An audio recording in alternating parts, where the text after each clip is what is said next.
आधी हकीकत आधा फसाना। हमारे पुराणों में महादेव शिव के 12 ज्योतिर्लिंग का जिक्र हुआ है। माना जाता है कि उन दरबारों में भगवान शिव ज्योति के रूप में हमेशा विराजमान रहते हैं। हमारी आज की पहली कहानी भी महादेव के एक ऐसे ही ज्योतिर्लिंग से जुड़ी है, जिसका नाम शायद आप भी जानते होंगे। मध्य प्रदेश का अद्भुत ओंकारेश्वर धाम। पुराणों में लिखा है कि महादेव हर रात शयन के लिए इसी धाम में आते हैं। यहां हर रात महादेव के लिए एक सेज सजती है और उस सेज पर शिव और पार्वती के लिए एक चौसर भी बिछाई जाती है। और अगली सुबह जब मंदिर के कपाट खुलते हैं तो चौसर बिखरी हुई मिलती है। माना जाता है कि यह बिखरी हुई चौसर ही महादेव की मौजूदगी का सबूत होती है।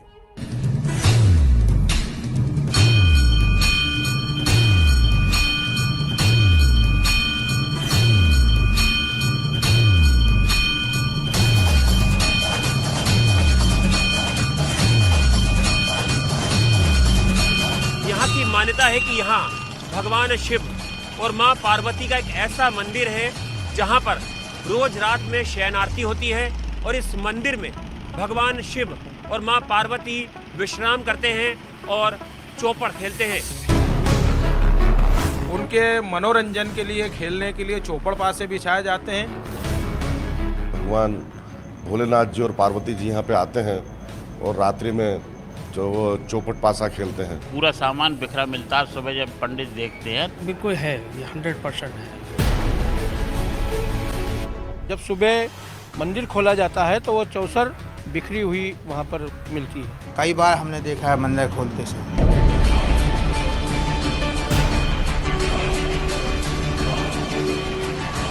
कोई माने या न माने, लेकिन वेद मानते हैं, शास्त्र और पुराण मानते हैं, हजारों साधु संत और करोड़ों भक्त मानते हैं कि ओंकारेश्वर धाम में साक्षात शिव दिखाई देते हैं। भोलेनाथ और माता पार्वती भी चौपड़ खेलते हैं और झूला शयन भी करते हैं यहाँ पर। भगवान श्री शिव अपनी माता पार्वती जी के साथ में यहीं पर शयन करने के लिए आते हैं। महादेव के दरबार में रोज सेज सजती है, भगवान की आरती होती है, बिस्तर पर चौसर बिछाई जाती है और अगली सुबह उस चौसर की बिसात पर कुछ ऐसे सबूत मिलते हैं जिनकी तस्वीरें देखकर हम भी अचंभे में पड़ गए और आज आप भी चक्कर खा जाएंगे। तो आज चलिए नर्मदा नदी के उस पार, महादेव की उस चौखट के भीतर, उस माया को देखने जो त्रेता युग से आज भी कायम है, उस शक्ति को समझने जिसके आगे हर सुबह करोड़ों के सिर झुक जाते हैं। आज देखिए उस आस्था और विश्वास को जो सदियों से विज्ञान के सामने खड़ा है और हर सुबह तर्कशास्त्र को लाजवाब कर देता है।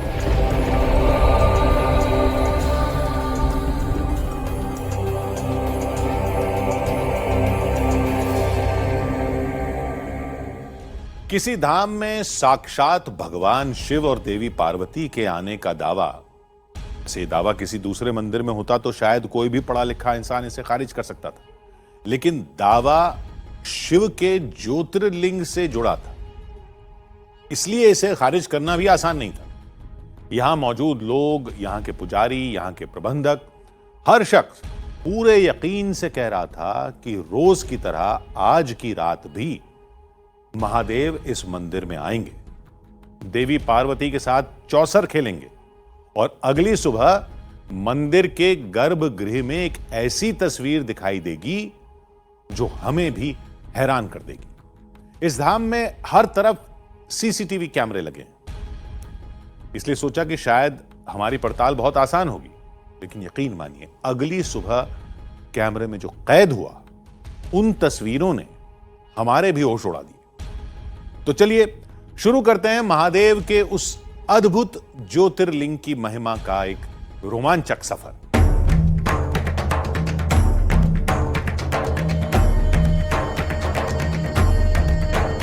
तमाम उलझनों के बीच हमारा सफर शुरू हुआ। रास्ते का हर मोड़ एक नया सवाल था। क्या ओंकारेश्वर ज्योतिर्लिंग में वाकई भगवान के दर्शन होते हैं? अगर नहीं होते तो विज्ञान आज तक इसका जवाब क्यों नहीं ढूंढ पाया? आखिर हर सुबह मंदिर के गर्भगृह में ऐसी कौन सी तस्वीर दिखाई देती होगी जो हजारों भक्तों को हैरत में डाल देती है? फिर ख्याल आया वृंदावन के निधि वन का, जहां हर रात भगवान श्री कृष्ण की सेज सजाई जाती है। मंदिर के दरवाजे पर 7 ताले लगाए जाते हैं।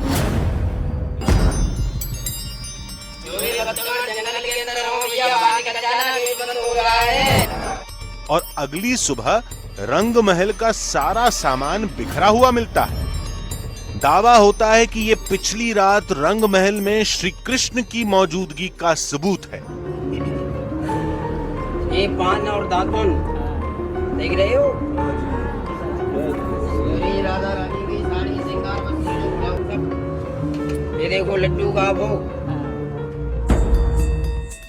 इतना साफ था कि ओंकारेश्वर में हमारा सामना भी भगवान की एक ऐसी ही लीला से होने वाला था। इन सवालों से लड़ते झगड़ते आखिरकार हम ओंकारेश्वर धाम पहुंच गए। नर्मदा की इन पवित्र लहरों की दूसरी तरफ ओंकारेश्वर ज्योतिर्लिंग हमारे सामने मौजूद था और वहां तक पहुंचने के लिए हमें नदी के उस पार जाना था।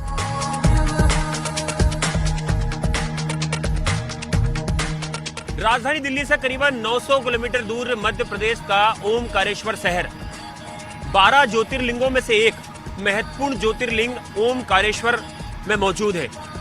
मान्यता है कि आप देश भर में चाहे कितने भी तीर्थ कर लें, लेकिन जब तक उन तीर्थ का जल आप ओमकारेश्वर की शिव मूर्ति पर लाकर नहीं चढ़ाते हैं, जब तक आपकी यात्रा अधूरी मानी जाती है। महादेव का ये धाम जिस पहाड़ी की चोटी पर बना है, उसे पुराणों में ओम पर्वत कहा गया है। वो इसलिए क्योंकि इस टापू की संरचना ओम के आकार की है, यानी कुछ इस तरह की। ओंकारेश्वर ओम आकार के पर्वत पे बना हुआ है। मां नर्मदा की जलधारा के बीच ओंकारेश्वर भगवान स्वयं जलाधारी के रूप में यहाँ पर विराजमान हैं। महादेव के इस धाम में रोजाना अच्छी खासी भीड़ होती है। हम सोमवार के दिन पहुंचे थे, इसलिए भक्तों की गिनती थोड़ी और भी ज्यादा थी। इस पवित्र नर्मदा नदी के किनारे बसा ओमकारेश्वर मंदिर 12 ज्योतिर्लिंगों में से एक है। मान्यता है कि चारों धाम की यात्रा इस ज्योतिर्लिंग के बिना अधूरी है। पुराणों के मुताबिक राजा मानधाता ने ओमकारेश्वर मंदिर की स्थापना की थी, जिन्हें भगवान राम का पूर्वज भी माना जाता है। यह मंदिर जितना वेदकालीन है, उतना ही चमत्कारी भी है। मंदिर के आसपास तमाम लोग मिले जो सिर्फ इस धाम के चमत्कार में विश्वास ही नहीं रखते, बल्कि कई बार उस चमत्कार को अपनी आंखों से देख चुके हैं। उन्हें पूरा यकीन था कि आज की रात भी गर्भगृह में जो चौसर सजाई जाएगी, वो अगली सुबह बिखरी हुई मिलेगी। यहाँ आते हैं, चौपड़ खेलते हैं और पूरा सामान बिखरा मिलता है। सुबह जब पंडित देखते हैं तो वो शाम को बिछाते हैं और सुबह बिखरा मिलता है। जब सुबह मंदिर खोला जाता है तो वो चौसर बिखरी हुई वहाँ पर मिलती है। चमत्कार ही है, चमत्कार है, भगवान का चमत्कार है। शिव जी पार्वती आते हैं, आज भी आते हैं और 64 मंदिर संस्थान पूजा अर्चना रात्रिकालीन होती है। 64 बिछाते हैं और सुबह जब देखते हैं तो वो सब 64 पासे और वो सब बिखरा हुआ दिखाई देता है। अब सवाल ये था कि आखिर ओंकारेश्वर धाम में चौसर रखी क्यों जाती है? ये दावा क्यों किया जाता है कि महादेव हर रात इसी दरबार में मौजूद होते हैं? सोचा इन कहानियों को बाद में समझेंगे, पहले उस गर्भगृह को देख लिया जाए।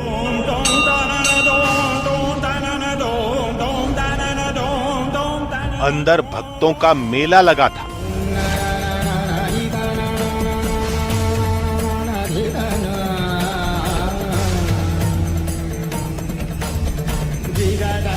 महादेव के उस स्वयंभू रूप की एक झलक पाने के लिए हर शख्स बेताब था।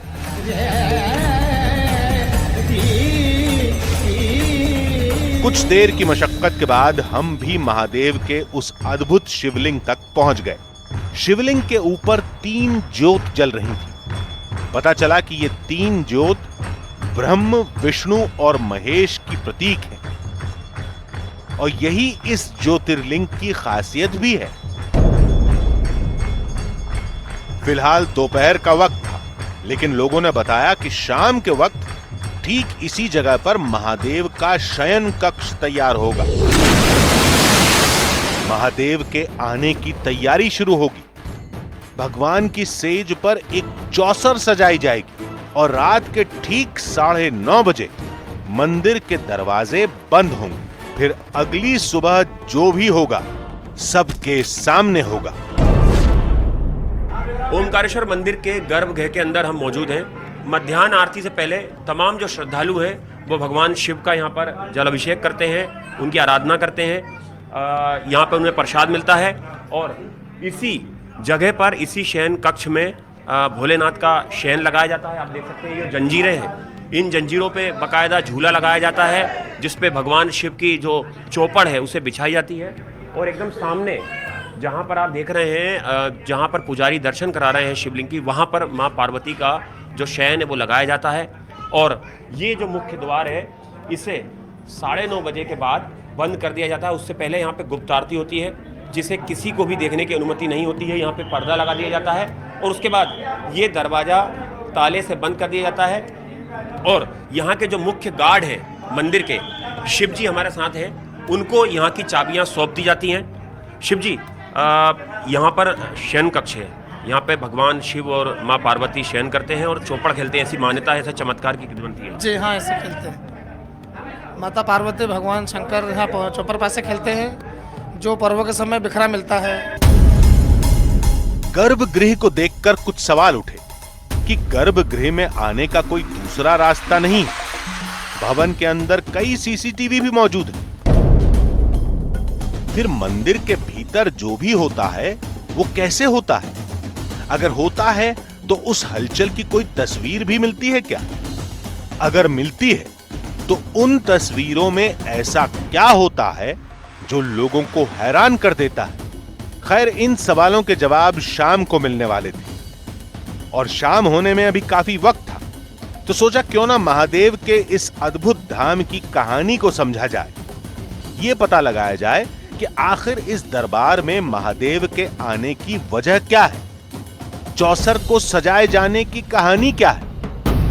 अब तक इस धाम के बारे में हम सिर्फ इतना जानते थे कि इस ज्योतिर्लिंग का रिश्ता युगों पहले यहाँ के राजा मांधाता से, जिन्हें भगवान राम का पूर्वज भी माना जाता है। लेकिन तभी हमारी मुलाकात हुई राव पुष्पेंद्र सिंह से, जो मांधाता राज परिवार के वंशज हैं और इस धाम के बारे में सब कुछ जानते हैं। राजा मांधाता एक तपस्वी राजा थे। उन्होंने भगवान भोलेनाथ को प्रसन्न किया और भगवान भोलेनाथ ने उनको वरदान दिया कि राजन मांगो, क्या मांग। उन्होंने कहा, भगवान ऐश्वर्य धन सब कुछ है मेरे पास, मगर मेरी इच्छा है कि मेरे शिव नगरी में, मेरी नगरी में आप स्वयं प्रकट हों, यही वरदान चाहिए। तो यही स्वयंभू हैं, इसीलिए इनको स्वयंभू ज्योतिर्लिंग कहा जाता है। राव पुष्पेंद्र सिंह का भी यही दावा था कि इस दरबार में रोज महादेव का वास होता है। रोज चौसर बिछती है और अगली सुबह बिखरी हुई मिलती है। बिल्कुल है। ये तो योग भगवान जिनको दर्शन स्वयं को इच्छा होती है उसी को मिलता है पुण्य।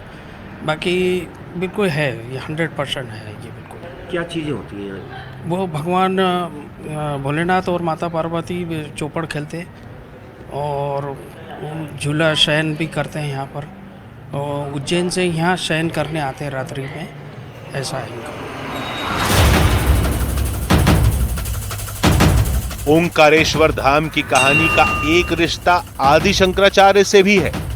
बताया गया कि मंदिर के इस गर्भगृह के ठीक नीचे एक गुप्त गुफा है और आदि शंकराचार्य उस गुफा से महादेव के दर्शन करने जाते थे। ओमकारेश्वर मंदिर के गर्भगृह के ठीक नीचे शंकराचार्य की यह गुफा है। काफ़ी मान्यता है और काफ़ी रहस्यमय ये गुफा है। इसमें एक ये गुप्त रास्ता है जो सदियों पहले खुला हुआ था। बताते हैं कि जो गुरु शंकराचार्य हैं वो यहाँ से नदी में, जो नर्मदा नदी है और कावेरी नदी जो है, वहाँ पर स्नान करने के लिए जाते थे और उन्हीं के लिए ये गुप्त जो रास्ता है वो निर्मित किया गया था, प्रकट हुआ था। और यहाँ से वापस सुबह प्रातःकाल का स्नान करने के बाद जो शंकराचार्य हैं वो इसी रास्ते से अपना जो मुख्य गुफा का जो स्थान है यहाँ पर अपनी साधना करते थे, जहाँ पर आप देख सकते हैं उनकी मूर्ति भी लगी हुई है।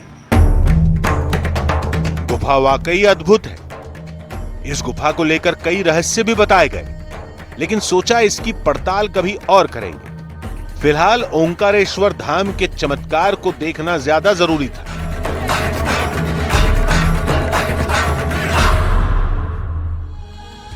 आधी हकीकत आधा फसाना। हमें जिस वक्त का इंतजार था वो अब करीब आ चुका।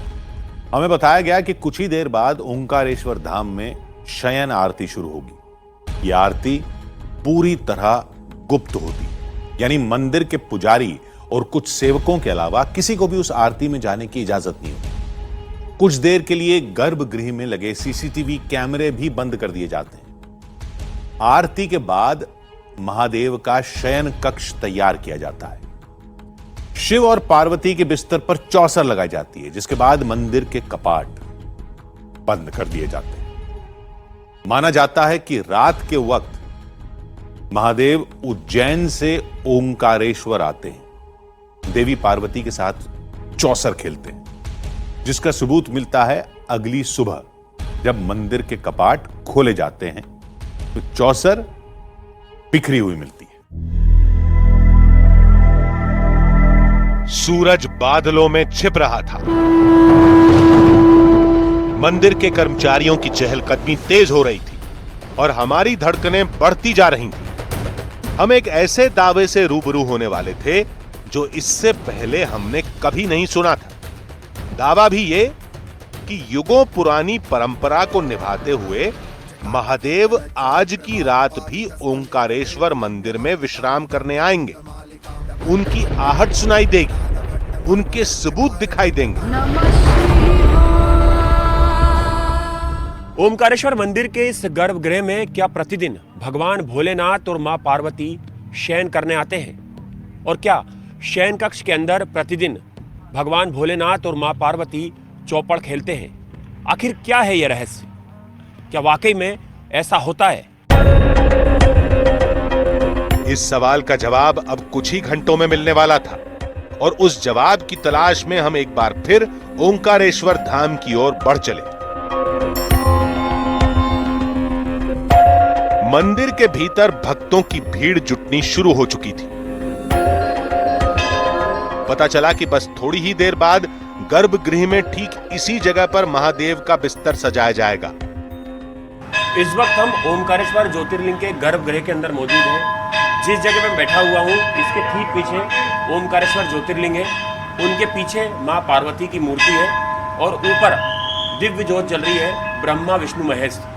बताया जाता है कि जो शयन आरती होती है उसके बाद यहाँ पर ठीक इसी जगह पर माँ पार्वती के लिए शयन बिछाया जाता है, जिसमें माँ पार्वती विश्राम करती हैं। और मेरे ठीक सामने भगवान भोलेनाथ के लिए शयन लगाया जाता है, उस पे भगवान भोलेनाथ विश्राम करते हैं।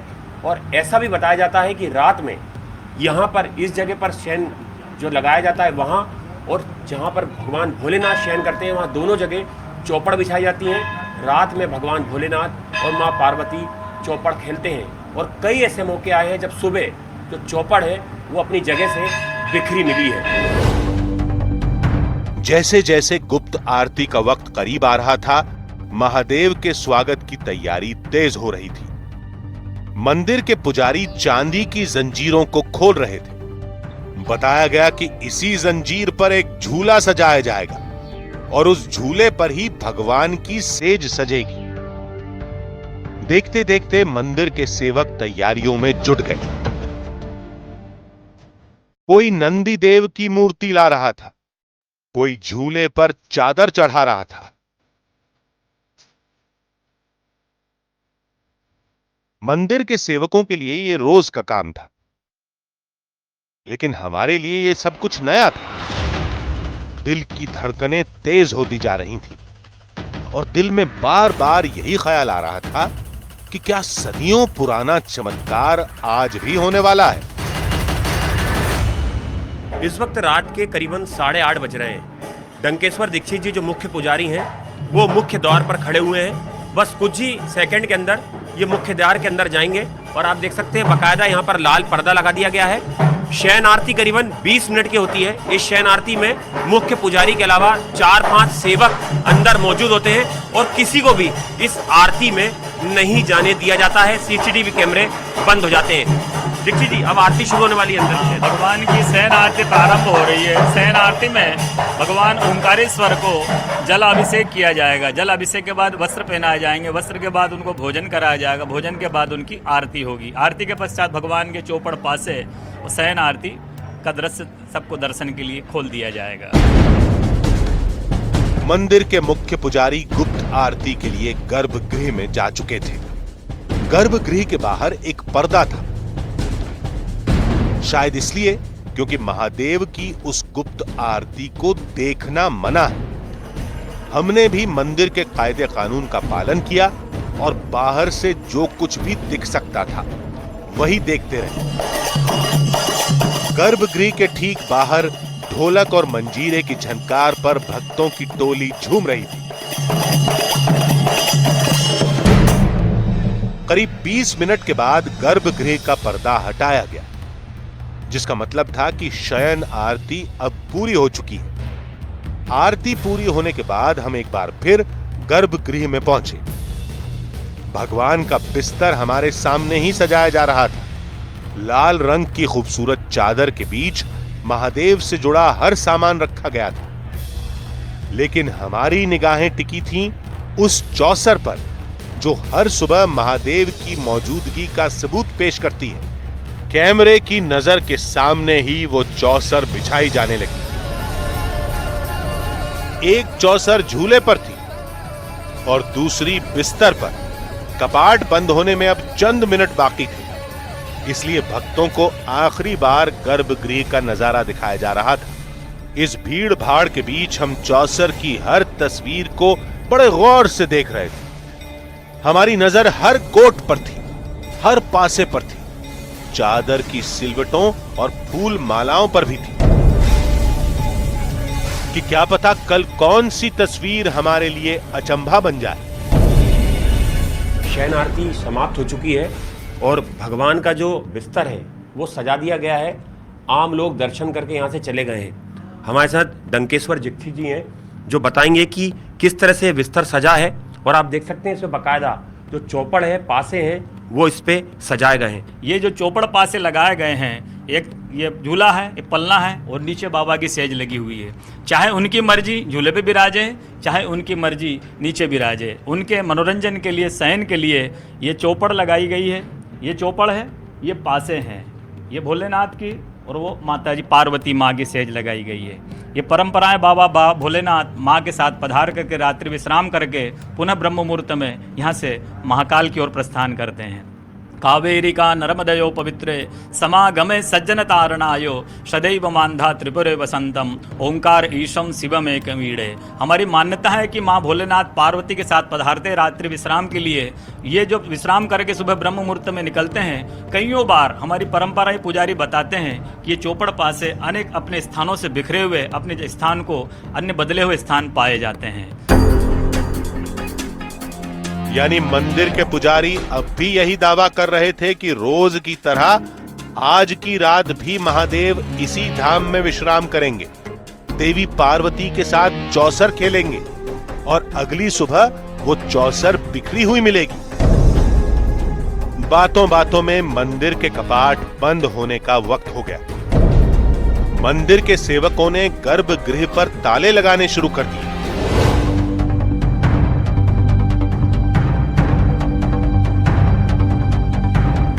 गर्भगृह के बंद दरवाजों को एक लाल चादर से ढक दिया गया। बताया गया कि गर्भगृह की ये चाबी उस पुजारी के घर पर सौंप दी जाएगी जिन्हें अगली सुबह महादेव की आरती करनी है। तो ये जो चाबी है ये अब आप देने जा रहे हैं? देने जाएंगे हम चाबी अपनी जगदीश पासानी के पास, पुजारी है प्रातःकाल, उनको दे देंगे। अब ये मंदिर खाली हो जाएगा? खाली हो जाएगा, बंद हो जाएगा सर, 9:35 पर लॉक बंद हो जाएगा। चंद पलों के बाद ही मंदिर का मुख्य दरवाजा भी बंद हो गया। यानी इसके बाद किसी भी इंसान को मंदिर के अंदर जाने की इजाजत नहीं मिलेगी। रात के पूरे 10 बज चुके हैं। मंदिर पूरी तरह से खाली हो चुका है। तमाम जो दरवाजे हैं उन पे ताला लगा दिया गया है। अंदर केवल 2 लोग मौजूद हैं, एक सुरक्षाकर्मी और दूसरे एक पुलिस के जवान। सुबह 4:30 बजे अब हम फिर से एक बार मंदिर का रुख करेंगे, क्योंकि रात में यहाँ पर किसी को भी रुकने की अनुमति नहीं है। सुबह 4:30 बजे जो सुबह के पुजारी हैं वो आके जो मुख्य द्वार है चांदी का उसको खोलेंगे और उसके बाद अंदर प्रवेश करेंगे। हमें इंतजार अब सुबह का है। सुबह के इंतजार में हम वापस चले गए, इस उम्मीद में कि अगली सुबह हमें उन तमाम सवालों के जवाब मिल जाएंगे जिनकी उम्मीद में हम यहां तक पहुंचे थे। चंद घंटे की आधी अधूरी नींद के साथ हमने मंदिर के पास ही रात बिताई और अगली सुबह तय वक्त से कुछ देर पहले ही मंदिर में दोबारा आ पहुंचे। कपाट खुलने में अभी वक्त था, इसलिए हम मंदिर के चबूतरे पर ही इंतजार करते रहे। सब कुछ वैसा ही था जैसा हम रात में छोड़कर गए थे। कुछ देर के इंतजार के बाद ओंकारेश्वर धाम के पुजारी आ गए। गर्भगृह की चाबी उनके हाथ में थी। मंदिर के कर्मचारियों के लिए यह सब कुछ जैसे रोज की बात थी, लेकिन हमारे लिए सब कुछ नया था। धीरे धीरे मंदिर के ताले खुलने शुरू हुए।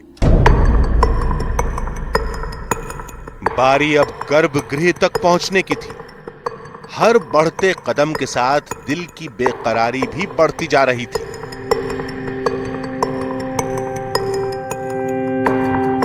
पहले गर्भगृह के बाहर लगी वो लाल चादर हटाई गई, गर्भगृह का ताला खुला गया और फिर खुला वो दरवाजा जो एक हैरत अंगेज तस्वीर सामने लाने वाला था। जैसे ही हमें गर्भगृह के भीतर की पहली तस्वीर दिखाई दी, आंखों पर यकीन नहीं हुआ।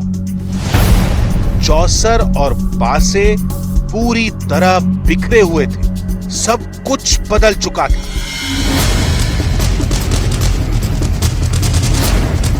पिछली रात और अगली सुबह की तस्वीर एक दूसरे से बिल्कुल जुदा थी। चंद घंटे पहले मंदिर के पुजारी ने हमारी आंखों के सामने ही चौसर और पासे को सजाया था, लेकिन सुबह जो तस्वीर दिखी उसमें चौसर पूरी तरह बिखरी हुई थी। जो दिखाई दे रहा था उस पर यकीन करना बहुत मुश्किल था, लेकिन जो आंखों के सामने था उसे खारिज कर देना उससे भी ज्यादा मुश्किल हो चुका था। मंदिर के पुजारी दावा कर रहे थे कि ओंकारेश्वर धाम में पिछली रात भी खुद महादेव शिव मौजूद थे। रोज की तरह आज की रात भी चौसर खेली गई थी और सुबह की तस्वीर उसी चमत्कार का सबूत है। यहाँ पर विराजित होते हैं और यहाँ की मान्यता है कि रात्रिकालीन में भगवान शिव और पार्वती आते हैं, प्रतिदिन आते हैं। कल रात में भी आए? बिल्कुल आए। चौसर भी खेली? बिल्कुल खेली है। मंदिर के पुजारियों का दावा जैसे एक बार फिर सच साबित हुआ था। भगवान के दरबार में मौजूद सैकड़ों लोग पूरी शिद्दत से उस दावे पर यकीन कर रहे थे। उन्हें पूरा भरोसा था कि पिछली रात भी महादेव शिव ओंकारेश्वर धाम में प्रकट हुए थे। गर्भगृह के अंदर कुछ क्षणों पहले ही सुबह 5 बजे जो गुप्त मंगल आरती होती है वो संपन्न हुई है और उसके बाद जो श्रद्धालु हैं वो यहाँ पर भगवान भोलेनाथ के दर्शन कर रहे हैं। सदियों से आस्था का यह सिलसिला यूं ही ओमकारेश्वर ज्योतिर्लिंग में चला आ रहा है और गर्भगृह के चमत्कार हम पहले ही आपको बता और दिखा चुके हैं।